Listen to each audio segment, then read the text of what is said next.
सर्वशोकप्रशमनम् आयुर्वर्धनमुत्तमम् रश्मिमन्तं समुद्यन्तं देवासुरनमस्कृतं पूजयस्व विवस्वन्तं भास्करं भुवनेश्वरं सर्वदेवात्मको ह्येष तेजस्वी रश्मिभावनः एष देवासुरगणान् लोकान् पातिगभस्तिभिः एष ब्रह्मा च विष्णुश्च शिवस्कन्दः प्रजापतिः महेन्द्रोदरदः कालो यमः सोमो ह्यपाम्पतिः पितरो वसवः साध्य यश्विनौ मरुतो मनुः आयुर्वह्निः प्रजाप्राणा ऋतुकर्ता प्रभाकरः आदित्यः सविता सूर्यः खगः पूषा गभस्तिमान्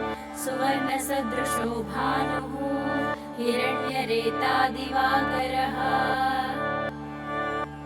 हरिदश्वः सहस्राक्षिः सप्तशक्तिर्मरीचिमान् तिमिरोन्मदनः शम्भुः स्पष्टा मार्ताण्डांशुमान् हिरण्यगर्भः शिशिरः तपनो भास्करो रविः अग्निगर्भोदिते पुत्रः शङ्खः शिशिरनासनः व्योमनाथस्तमो भेदी ऋग्यजुस्सामपारगः घनवृष्टिरपां मित्रो विन्ध्यवीथिप्लवङ्गमः आतपी मण्डली मृत्युः पिङ्गळः सर्वतापनः कविर्विश्वो महातेज रक्तः सर्वभवोद्भवः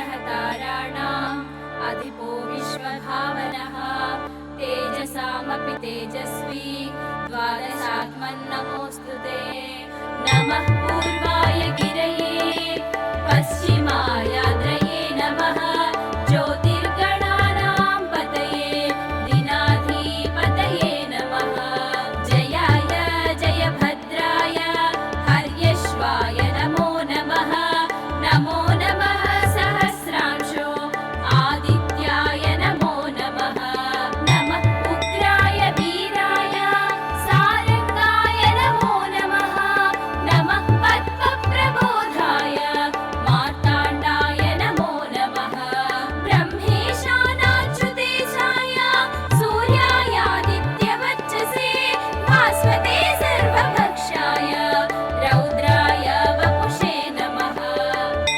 तमोघ्नाय हिमघ्नाय शत्रुघ्नायामितात्मने कृतघ्नघ्नाय देवाय ज्योतिषां पतये नमः सप्तचामीकराभाय वह्नये विश्वकर्मणे नमस्तमो अभिनिघ्नाय रुचये लोकसाक्षिणे नासयत्येष वैभूतं तदेव सृजति प्रभुः पायत्येष तपत्येष वर्षत्येष गभस्तिभिः येष सुप्तेषु जागर्ति भूतेषु परिनिष्ठितः येष एवाग्निहोत्रं च फलं चैवाग्निहोत्रिणां वेदाश्च कृतवश्चैव क्रतूनां फलमेव च यानि कृत्यानि लोकेषु सर्व एष रविप्रभुः येन मावत्सु वृक्षेषु कान्तारेषु भयेषु च कीर्तयन् पुरुषः कश्चिन् आवसीदति राघव पूजयस्वैनमेकाग्रो देवदेवं जगत्पतिं एतत्त्रिगुणितं जप्त्वा युद्धेषु विजयिष्यसि अस्मिन् क्षणे महाबाहो रावणं त्वं वदिष्यसि एवमुक्त्वा तदागस्त्यो जगामाचार्यथागतम् एतत् श्रुत्वा महातेजा नष्टशोको भवत्तदा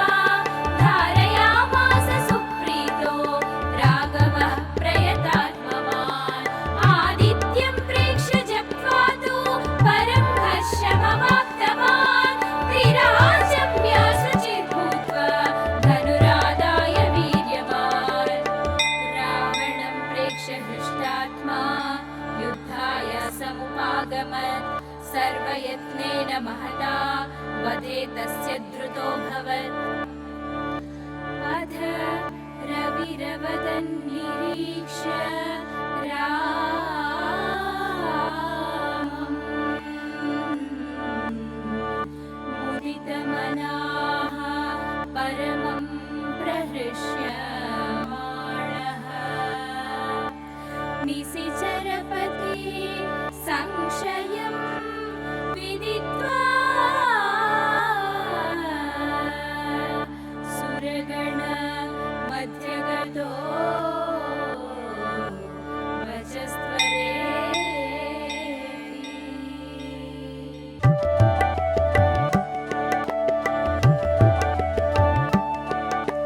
ततो युद्धपरिश्रान्तं समरे चिन्तया स्थितं रावणं चाग्रतो दृष्ट्वा युद्धाय समुपस्थितं दैवतैश्च समागम्य द्रष्टुमभ्यागतो रणम् उपागम्य ब्रवीद्रामम् अगस्त्यो भगवान् ऋषिः राम राम महाबाहो शृणु गुह्यं सनातनं येन सर्वान् नरीन् वत्स समरे विजयिष्यसि आदित्यहृदयं पुण्यं सर्वशत्रुविनाशनं जयामहं जपे नित्यम् अक्षय्यं परमं शिवम् सर्वमङ्गलमाङ्गल्यं सर्वपापप्रणाशनं चिन्ताशोकप्रशमनम् आयुर्वर्धनमुत्तमम्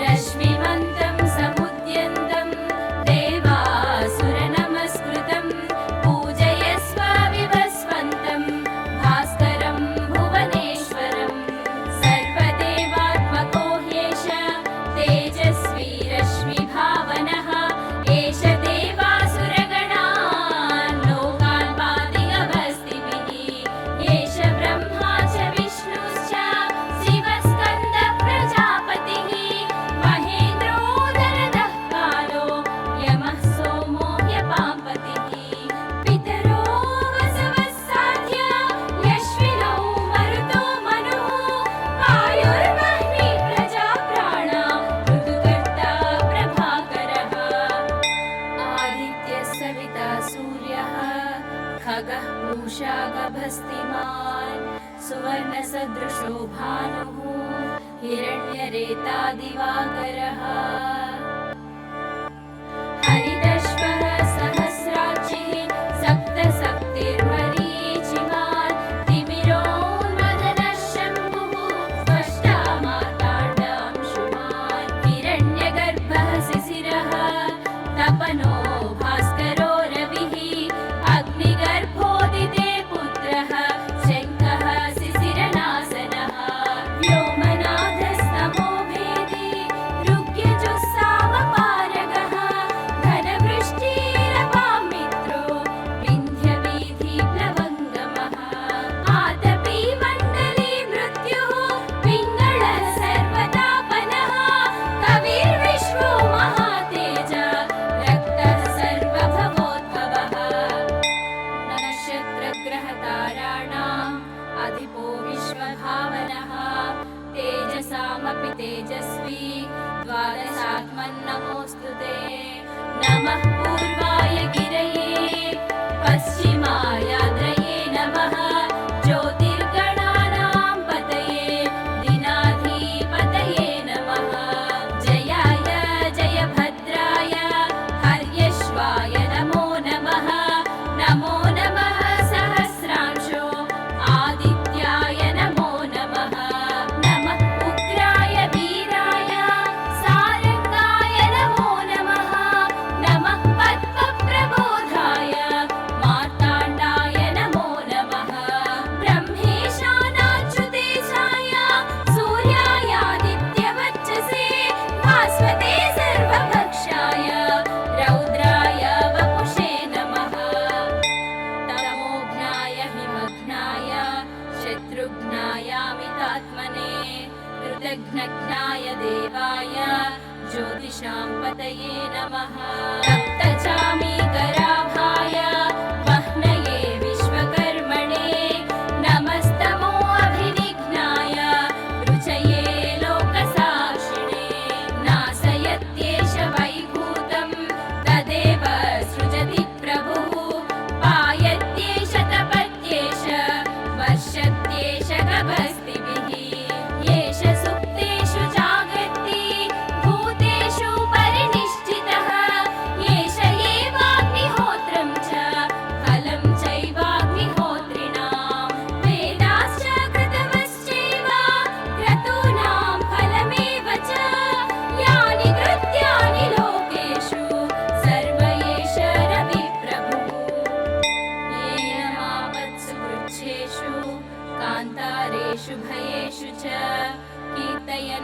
एषः कश्चिन् आवसीदति राघव पूजयस्वैनमेकाग्रो देवदेवं जगत्पतिम् एतत् त्रिगुणितं जप्त्वा युद्धेषु विजयिष्यसि अस्मिन् क्षणे महाबाहो रावणं त्वं वदिष्यसि एवमुक्त्वा तदागस्त्यो जगामाचार्यथागतम् एतत् श्रुत्वा महातेजा नष्टशोको भवत्तदा धारयामास सुप्रीतो राघवः प्रयतात्मवान् आदित्यं प्रेक्ष्य जप्त्वा तु परं हर्षमवाप्तवान् त्रिराजम्य शुचिर्भूत्वा धनुरादाय वीर्यवान् रावणं प्रेक्ष्य हृष्टात्मा युद्धाय समुपागमत् सर्वयत्नेन महता वधे तस्य द्रुतोऽभवत् अथ रविरवदन्निरीक्ष्य रामम् मुदितमनाः परमं प्रहृष्यमाणः निशिचरपति संशयं विदित्वा सुरगण मध्यगतो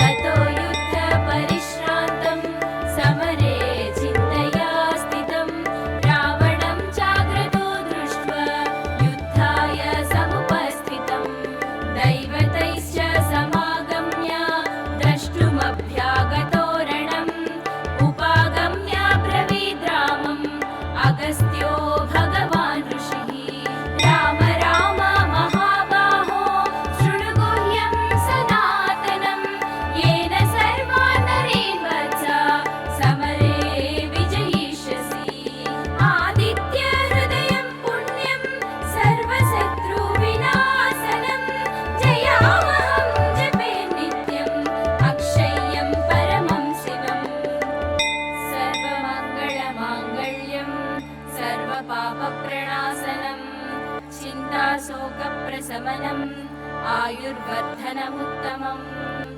रश्मिमन्तं समुद्यन्तं देवासुरनमस्कृतं पूजयस्व विवस्वन्तं भास्करं भुवनेश्वरं सर्वदेवात्मको ह्येष तेजस्वी रश्मिभावनः एष देवासुरगणान् लोकान् पाति गभस्तिभिः एष ब्रह्मा च विष्णुश्च शिवस्कन्दः प्रजापतिः महेन्द्रो दरदः कालो यमः सोमो ह्यपाम्पतिः पितरो वसवः साध्य यश्विनौ मरुतो मनुः वायुर्वह्निः प्रजाप्राणा ऋतुकर्ता प्रभाकरः आदित्यः सविता सूर्यः खगः पूषा गभस्तिमान् सुवर्णसदृशो भानुः हिरण्यरेता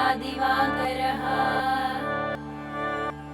हरिदश्वः सहस्राक्षिः सप्तशक्तिर्मरीचिमान् तिमिरोन्मदनः शम्भुः स्पष्टा मार्ताण्डांशुमान् हिरण्यगर्भः शिशिरः तपनो भास्करो रविः अग्निगर्भोदिते पुत्रः शङ्खः शिशिरनाशनः व्योमनाथस्तमो भेदी ऋग्यजुस्सामपारगः घनवृष्टिरपां मित्रो विन्ध्यवीथिप्लवङ्गमः आतपी मण्डली मृत्युः पिङ्गळः सर्वतापनः कविर्विश्वो महातेज रक्तः सर्वभवोद्भवः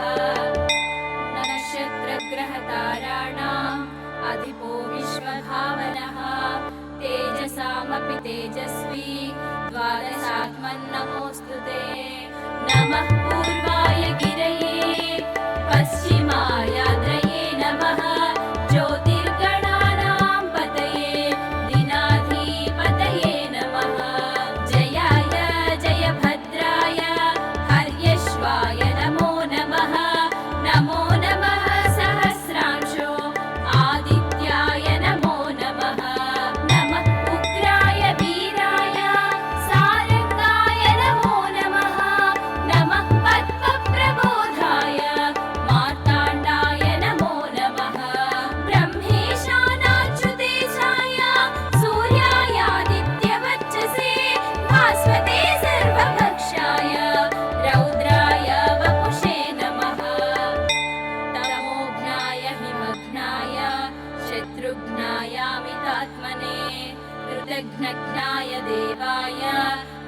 सर्वेषां पतये नमः।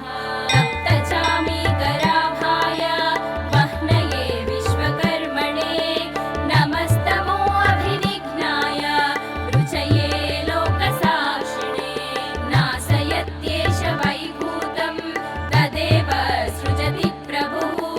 पायत्येष तपत्येष वर्षत्येष गभस्तिभिः। येष सुप्तेषु जागर्ति भूतेषु परिनिष्ठितः। येष एवाग्निहोत्रं च फलं चैवाग्निहोत्रिणां। वेदाश्च कृतवश्चैव क्रतूनां फलमेव च। यानि कृत्यानि लोकेषु सर्व एष रविप्रभुः। येन मावत्सु वृक्षेषु कान्तारेषु भयेषु च कीर्तयन् पुरुषः कश्चिन् आवसीदति राघव। पूजयस्वैनमेकाग्रो देवदेवं जगत्पतिम्। एतत्त्रिगुणितं जप्त्वा युद्धेषु विजयिष्यसि। अस्मिन् क्षणे महाबाहो रावणं त्वं वदिष्यसि। एवमुक्त्वा तदागस्त्यो जगामाचार्यथागतम्। एतत् श्रुत्वा महातेजा नष्टशोको भवत्तदा। धारयामास सुप्रीतो राघवः प्रयतात्मवान्।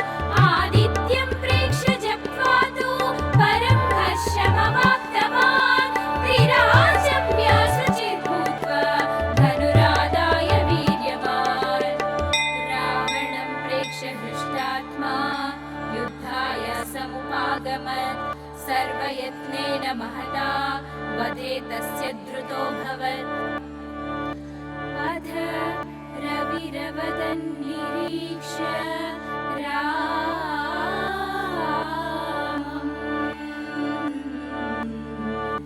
मुदितमनाः परमं प्रहृष्यमाणः।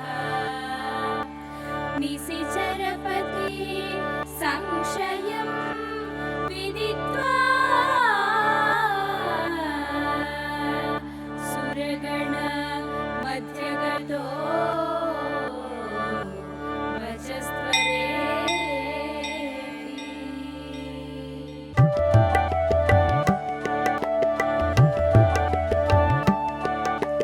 ततो युद्धपरिश्रान्तं समरे चिन्तया स्थितं। रावणं चाग्रतो दृष्ट्वा युद्धाय समुपस्थितं। दैवतैश्च समागम्य द्रष्टुमभ्यागतो रणम्। उपागम्य ब्रवीद् रामम् अगस्त्यो भगवान् ऋषिः। राम राम महाबाहो शृणु गुह्यं सनातनम्। येन सर्वान् नरेन् वत्स समरे विजयिष्यसि। आदित्यहृदयं पुण्यं सर्वशत्रुविनाशनम्।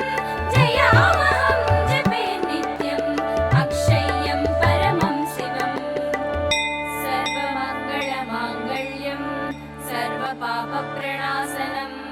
चिन्ताशोकप्रशमनम् आयुर्वर्धनमुत्तमम्।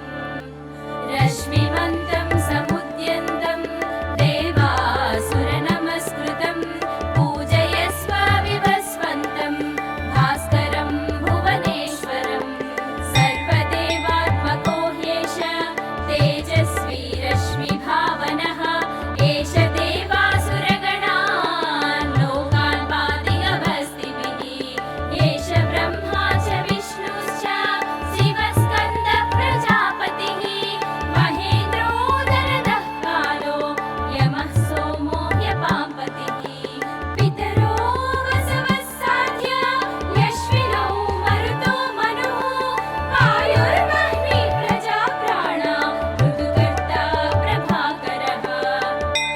आदित्यः सविता सूर्यः खगः पूषा गभस्तिमान्। सुवर्णसदृशो भानुः हिरण्यरेता दिवाकरः। हरिदश्वः सहस्राक्षिः सप्तशक्तिर्मरीचिमान्। तिमिरोन्मदनः शम्भुः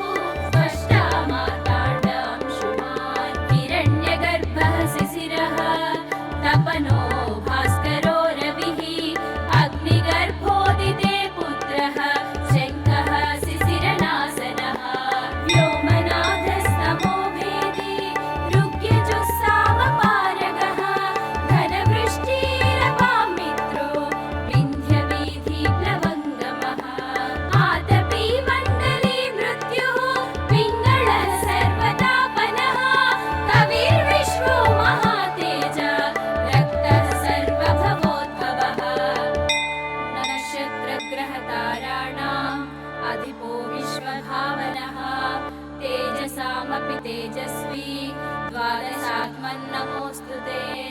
नमः पूर्वाय गिरये पश्चिमायाद्रये नमः ज्योतिर्गणानां पतये दिनाधिपतये नमः।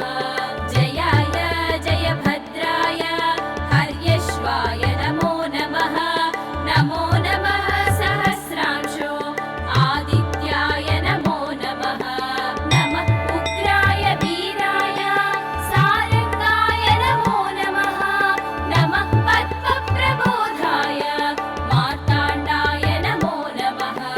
ब्रह्मेशानाच्युतेशाय सूर्यायादित्यवच्चसे भास्वते सर्वभक्षाय रौद्राय वपुषे नमः। तमोघ्नाय हिमघ्नाय शत्रुघ्नायामितात्मने कृतघ्नघ्नाय देवाय ज्योतिषां पतये नमः। तप्तचामीकराभाय वह्नये विश्वकर्मणे नमस्तमो अभिनिघ्नाय रुचये लोकसाक्षिणे। नाशयत्येष वैभूतं तदेव सृजति प्रभुः। पायत्येष तपत्येष वर्षत्येष गभस्तिभिः। येष सुप्तेषु जागर्ति भूतेषु परिनिष्ठितः। येष एवाग्निहोत्रं च फलं चैवाग्निहोत्रिणां। वेदाश्च कृतवश्चैव क्रतूनां फलमेव च। यानि कृत्यानि लोकेषु सर्व एष रविप्रभुः। येन मावत्सु वृक्षेषु कान्तारेषु भयेषु च कीर्तयन् पुरुषः कश्चिन् आवसीदति राघव। पूजयस्वैनमेकाग्रो देवदेवं जगत्पतिं। एतत्त्रिगुणितं जप्त्वा युद्धेषु विजयिष्यसि। अस्मिन् क्षणे महाबाहो रावणं त्वं वधिष्यसि। एवमुक्त्वा तदागस्त्यो जगामाचार्यथागतम्। एतत् श्रुत्वा महातेजा नष्टशोको भवत्तदा। धारयामास सुप्रीतो राघवः प्रयतात्मवान्। आदित्यं प्रेक्ष्य जप्त्वा तु परं हर्षमवाप्तवान्। त्रिराजम्य शुचिर्भूत्वा धनुरादाय वीर्यवान्। रावणं प्रेक्ष्य हृष्टात्मा युद्धाय समुपागमत्। सर्वयत्नेन महता वधे तस्य द्रुतोऽभवत्। अथ रविरवदन् निरीक्ष्य रामम् मुदितमनाः परमं प्रहृष्यमाणः। निशिचरपति संशयं विदित्वा सुरगण मध्यगतो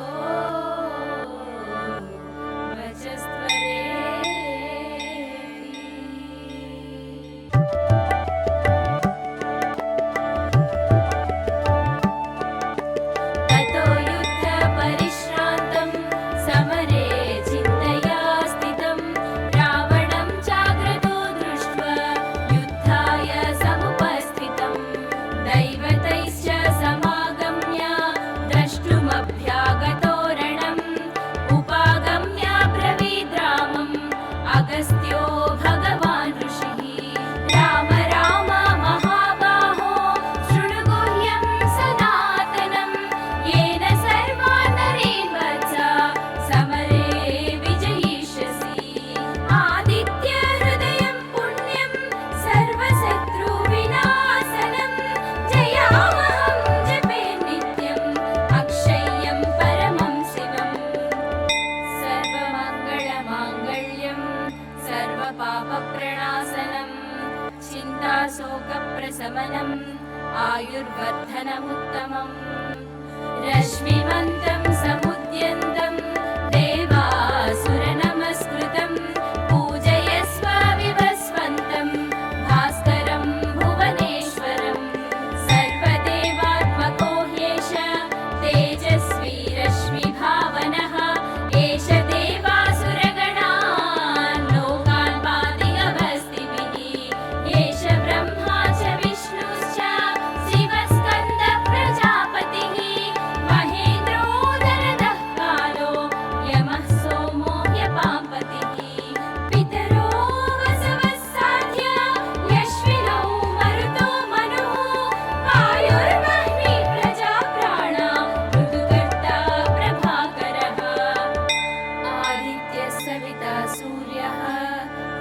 पूषा गभस्तिमान् सुवर्णसदृशो भानुः हिरण्यरेतादिवाकरः हरितश्वः सहस्राक्षिः सप्तशक्तिर्मरीचिमान् तिमिरोन्मदनः शम्भुः स्पष्टा मार्ताण्डांशुमान् हिरण्यगर्भः शिशिरः तपनो भास्करो रविः अग्निगर्भोदिते पुत्रः शङ्खः शिशिरनासनः व्योमनाथस्तमो भेदी ऋग्यजुस्सामपारगः घनवृष्टिरपां मित्रो विन्ध्यवीथिप्लवङ्गमः आतपी मण्डली मृत्युः पिङ्गळः सर्वतापनः कविर्विश्वो महातेज रक्तः सर्वभवोद्भवः नक्षत्रग्रहताराणाम् अधिपो विश्वभावनः तेजसामपि तेजस्वी द्वादशात्मन्नमोऽस्तु ते नमः पूर्वाय गिरये पश्चिमायाद्रये नमः ज्योतिर्गणानां पतये दिनाधिपतये नमः जयाय जयभद्राय हर्यश्वाय नमो नमः नमो नमः सहस्रांशो आदित्याय नमो नमः नमः उग्राय वीराय सारंगाय नमो नमः नमः पद्मप्रबोधाय मार्ताण्डाय नमो नमः ब्रह्मेशानाच्युतेशाय सूर्यायादित्यवच्चसे भास्वते सर्वभक्षाय रौद्राय वपुषे नमः तमोघ्नाय हिमघ्नाय शत्रुघ्नायामितात्मने कृतघ्नघ्नाय देवाय ज्योतिषां पतये नमः सप्तचामीकराभाय वह्नये विश्वकर्मणे नमस्तमो अभिनिघ्नाय रुचये लोकसाक्षिणे नाशयत्येष वैभूतं तदेव सृजति प्रभुः पायत्येष तपत्येष वर्षत्येष गभस्तिभिः येष सुप्तेषु जागर्ति भूतेषु परिनिष्ठितः येष एवाग्निहोत्रं च फलं चैवाग्निहोत्रिणां वेदाश्च कृतवश्चैव क्रतूनां फलमेव च यानि कृत्यानि लोकेषु सर्व एष रविप्रभुः येन मापत्सु वृक्षेषु कान्तारेषु भयेषु च कीर्तयन् पुरुषः कश्चिन् आवसीदति राघव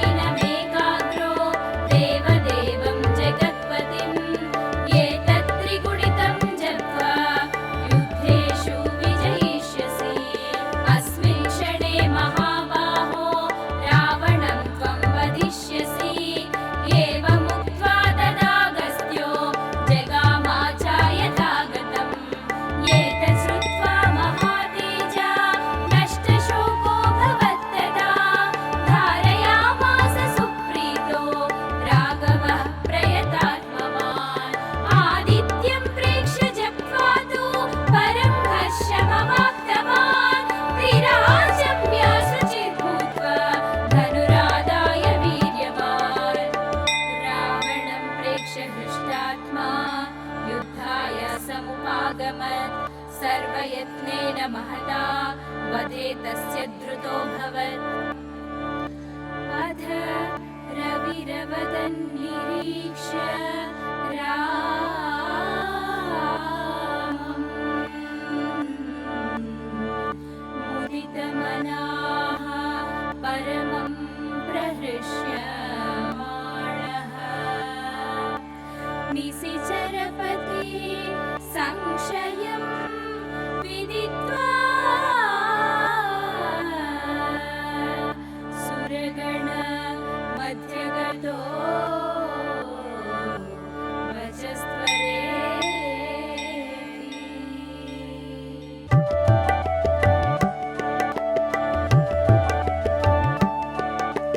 ततो युद्धपरिश्रान्तं सम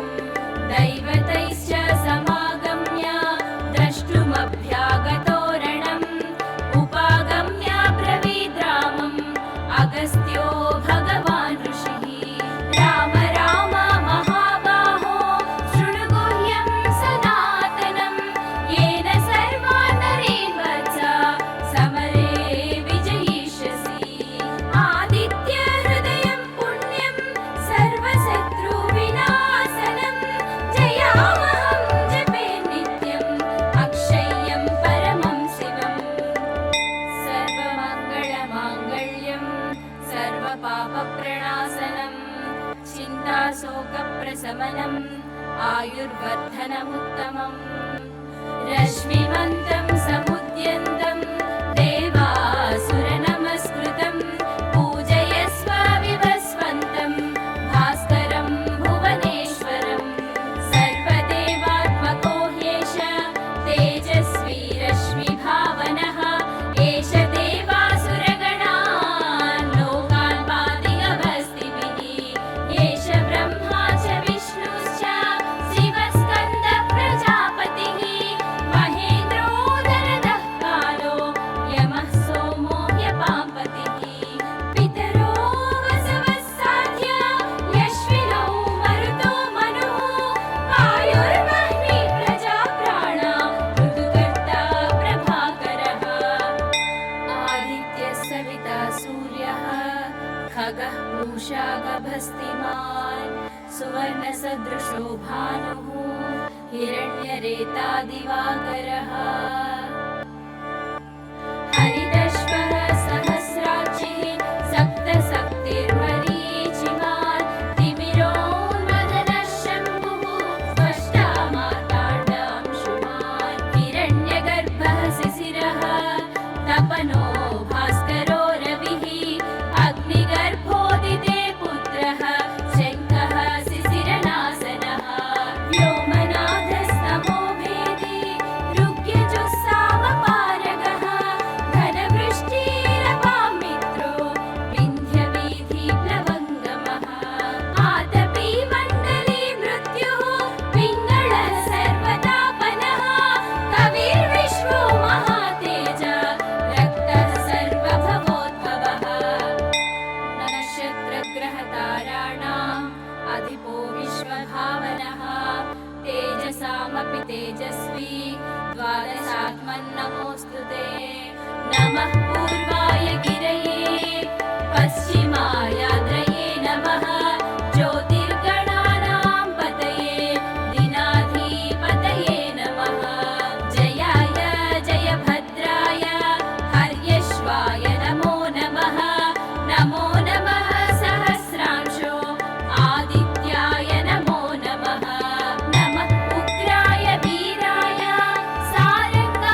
अच्युतो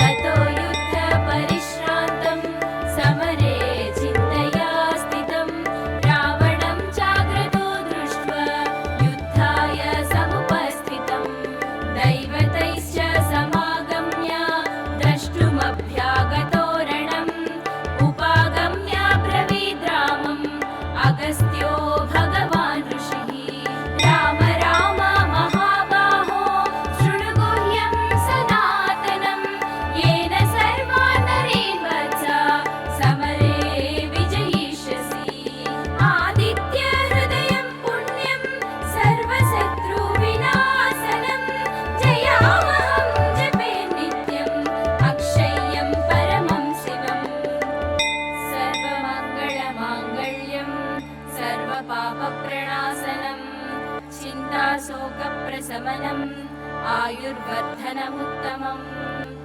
रश्मिमन्तं समुद्यन्तं देवासुरनमस्कृतं पूजयस्व विवस्वन्तं भास्करं भुवनेश्वरं सर्वदेवात्मको ह्येष तेजस्वी रश्मिभावनः एष देवासुरगणान् लोकान् पाति गभस्तिभिः एष ब्रह्मा च विष्णुश्च शिवस्कन्दः प्रजापतिः महेन्द्रो दरदः कालो यमः सोमो ह्यपाम्पतिः पितरो वसवः साध्य यश्विनौ मरुतो मनुः वायुर्वह्निः प्रजाप्राणा ऋतुकर्ता प्रभाकरः आदित्यः सविता सूर्यः खगः पूषा गभस्तिमान् सुवर्णसदृशो भानुः हिरण्यरेता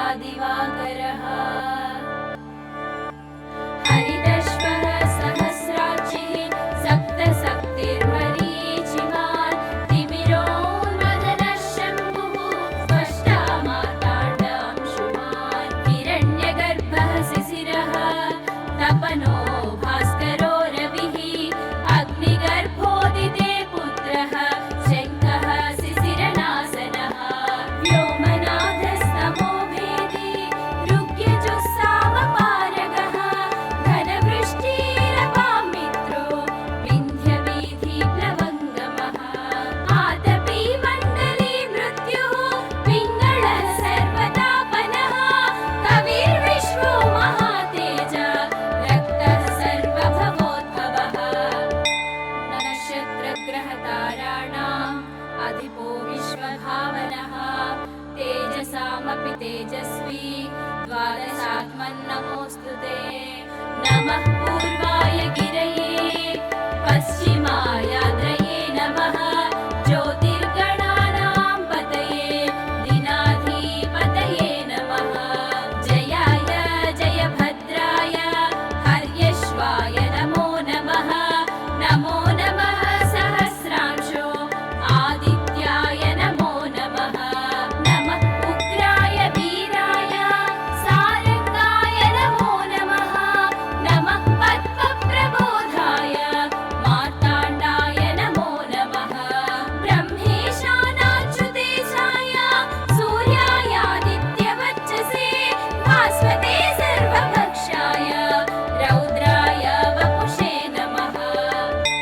तमोघ्नाय हिमघ्नाय शत्रुघ्नायामितात्मने कृतघ्नघ्नाय देवाय ज्योतिषां पतये नमः रक्तचामीकराभाय वह्नये विश्वकर्मणे नमस्तमो अभिनिघ्नाय रुचये लोकसाक्षिणे नाशयत्येष वैभूतं तदेव सृजति प्रभुः पायत्येष तपत्येष वर्षत्येष गभस्तिभिः येष सुप्तेषु जागर्ति भूतेषु परिनिष्ठितः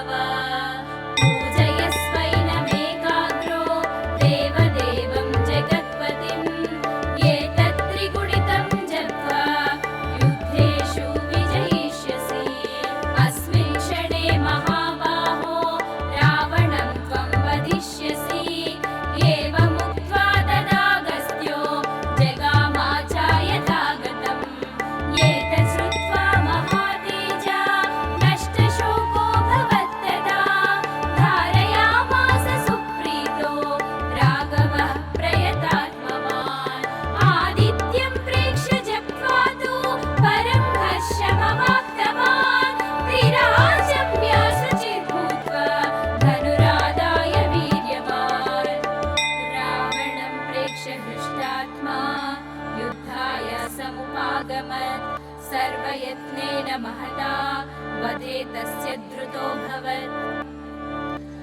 अथ रविरवदन् निरीक्ष्य रामम् मुदितमनाः परमं प्रहृष्यमाणः निशिचरात्मनो